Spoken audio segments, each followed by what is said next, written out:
Google gave me 11 links. Perplexity gave me the answer. Perplexity AI is a free search tool, and the difference between it and Google is kind of wild once you see it. Google hands you a list of websites and says, good luck. Perplexity reads those websites for you and comes back with an actual answer.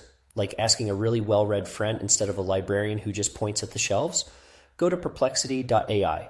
No account needed to start. Type a question the way you'd actually ask it out loud. Not best budget laptop 2025. Try, what's the best laptop under $700 for someone who just works in spreadsheets and watches YouTube? It takes that whole messy human question and figures out what you actually need. And it shows its sources. Right there. Clickable. So you can check anything it says, which honestly makes it more trustworthy than a random article you'd find scrolling anyway. Here's where it gets genuinely useful.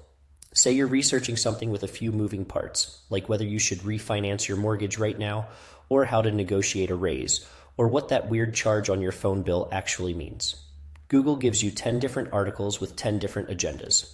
Perplexity pulls it together and gives you one clear answer with the context already baked in.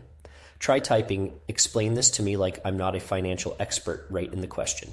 It adjusts. That's the part people don't realize. You can talk to it like a person, not a search bar.